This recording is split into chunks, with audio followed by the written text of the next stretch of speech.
Nacional. Hacemos contacto con Javier Oliva, profesor investigador de nuestra máxima casa de estudios y además experto en temas de Fuerzas Armadas. Javier, ¿cómo estás, doctor?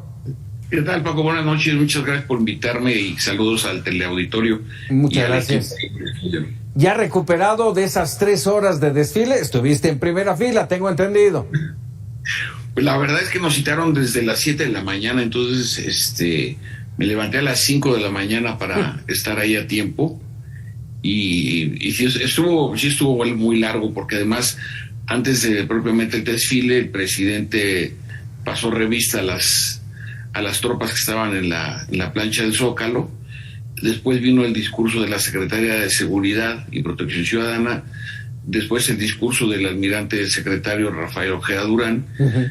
Seguimos con el discurso del general secretario de la Defensa Nacional y cerramos con el discurso al que tú hacías alusión del presidente de la República. Entonces todo esto llevó prácticamente 1 hora. Entonces sumando la hora del protocolo más las horas del desfile, pues fueron un poco más de 4 horas ahí propiamente de actividad en el Zócalo. Bueno, afortunadamente no hubo sol y eso aligera la carga. Oye, ya que hablabas de estos discursos, uno de ellos me llama la atención y te lo quiero lanzar como pregunta.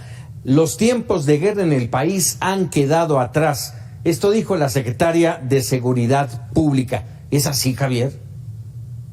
No, bueno, mira, preparándome para esta entrevista, estuve repasando a los medios convencionales y a los digitales. Encontré una reproducción amplia en un periódico Universal del discurso de la secretaria, sí, que me parece francamente fuera de contexto.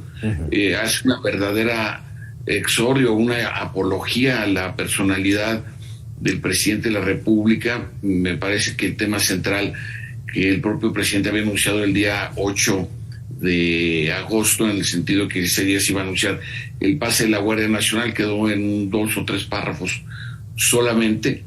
Pero pues si nosotros vemos los indicadores, pues estamos un poco distantes de lo que afirmó la secretaria hoy en la tarde, y con datos del propio secretario ejecutivo del Sistema Nacional de Seguridad Pública, Paco. Así es, vemos balaceras, enfrentamientos, ataques todos los días en diversos puntos del país. ¿En qué estamos fallando?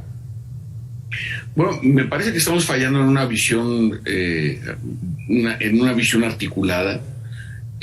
Sí, la Guardia Nacional, y fue muy impresionante el contingente, el más numeroso del desfile del día de hoy, tiene una enorme responsabilidad y expectativa, pero hacen falta, entre otros aspectos básicos, fortalecer a las policías municipales y estatales, y regreso a la alocución de la secretaria de Seguridad, porque para este año se vuelve a recortar el presupuesto, o por lo menos está la iniciativa, se vuelve a recortar el presupuesto para la seguridad pública municipal. El año pasado, este año fiscal que está por concluir, se le recortó 1/3 al presupuesto etiquetado para las policías locales.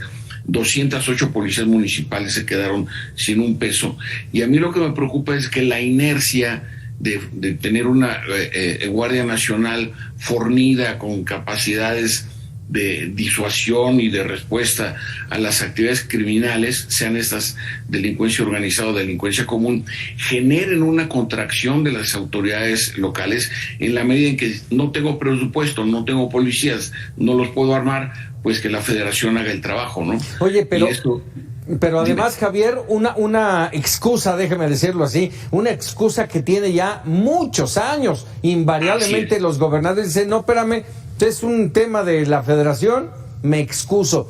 A ver, en ese entorno, hace un momento mencionaba yo en el arranque de este espacio que yo sí estoy a favor de que el ejército esté en las calles, pero siempre y cuando las autoridades municipales, estatales y federales estén trabajando en tener mejores policías preparadas, ¿sí? Y eso no lo vemos. Han pasado 4 años, por no decir 16, en que no se ha hecho absolutamente nada. No, yo te diría que hasta más, Paco, y estoy de acuerdo con tu aseveración, porque lo que sucede es que en México tenemos un grave problema muy serio. Desde mi punto de vista, la crisis de inseguridad pública nos está plantando frente al espejo del claro fracaso fiscal del Pacto Federal, que es todavía, desde mi punto de vista, en términos analíticos y estructurales, es todavía más grave que la profundidad de la crisis de inseguridad, porque este centralismo fiscal lo hemos tenido pues históricamente de siempre, no estoy exagerando, y el presidencialismo mexicano de 1946 a la fecha, cuando arrancan las presidencias civiles, pues no ha avanzado. Tenemos diputadas, senadoras, gobernadores, diputados locales de todos los partidos políticos. Vemos ahí la representación en el Congreso, pero no está desconcentrada la decisión fiscal. Seguimos viendo, y tú que eres un periodista reconocido y experimentado, no tardamos en comenzar a ver a los gobernadores viniendo a la Cámara de Diputados a litigar el presupuesto del año, porque hay estados como Oaxaca o Morelos que dependen de las transferencias federales más de un 95%. Entonces, hay otro tipo de variables en el análisis de la crisis de seguridad pública que desde mi punto de vista no se han abordado, y me estoy refiriendo no a la opinión pública, no a la academia, sino a quienes toman las decisiones en ese sentido para avanzar. Y en cambio estamos viendo ahora un proceso de recentralización fiscal que pues claro que repercute en las condiciones de seguridad pública a nivel local, Paco. Así es. Déjame por último, hablando de toma de decisiones, preguntarte, la próxima semana toman la decisión en el Senado, en este estira-afloje entre el debate y la polarización, el futuro de la ampliación de los soldados en las calles. ¿Qué riesgos ves tú para el país? ¿Qué se está jugando México con lo que yo en lo personal creo que es el empoderamiento de las Fuerzas Armadas? Desde mi punto de vista, el empoderamiento al que tú haces alusión es por decisión de la autoridad civil, no es porque ellos lo quieran, ¿no? Es el presidente el que les da las órdenes. Perfectamente. Eso por un lado. Y por el otro lado, para mí el riesgo es la sobreexposición de una institución, me refiero a las Fuerzas Armadas en su conjunto, que están también posicionadas en el ánimo y confianza de la ciudadanía, como también la Guardia Nacional, no obstante que apenas lleva 3 años y meses de haber sido fundada, el 30 de junio del año 2019. Entonces, para mí el riesgo es la sobreexposición, porque si como un lado decíamos hace un momento, no tenemos autoridades locales y lo demás lo tienen que seguir haciendo las Fuerzas Armadas, pues a mí me parece que los riesgos de roces con la población, de errores que naturalmente se cometen, porque pues yo le digo a mis auditorios civiles que en conferencias, pues imagínense ustedes que en la noche van por un camino de terracería y les tiran a matar, ¿no? O sea, literalmente. Entonces, o cuántos automovilistas hemos visto aquí en la Ciudad de México que matan a otro por un cerrón. Entonces, los niveles de tensión, de adrenalina, de sobreexposición, es a mí lo que me tiene reflexionando respecto de los riesgos, como tú bien apuntas, que se pueden correr en esta prolongación. Ahora, hay que decirlo, las Fuerzas Armadas han estado siempre, desde 1946 con Miguel Alemán, siempre han estado en labores de seguridad pública, no de manera prioritaria como ahora, pero siempre han estado. La Dirección Federal de Seguridad, que se crea en 46, se hace con 10 capitanes del Ejército Mexicano, entre ellos el legendario Fernando Gutiérrez Barrios. De ahí a la fecha, Paco, todos los presidentes, sin excepción, han recurrido, o en el peor de los casos, han utilizado a las Fuerzas Armadas para tareas que pues no necesariamente tienen que ver con sus misiones jurídicamente y doctrinariamente asignadas. Así es, sin duda. Oye, déjame nada más por último un comentario, es fuera de lugar, pero a mí me tocó durante muchos años cubrir Fuerzas Armadas, me tocó, entre otros secretarios, al general Arévalo Gardoqui, y antier concretamente, y hoy, si no me recuerdo, me llamó mucho la atención la vestimenta del general secretario, una vestimenta que yo no había visto, demasiado elegante, quiero pensar.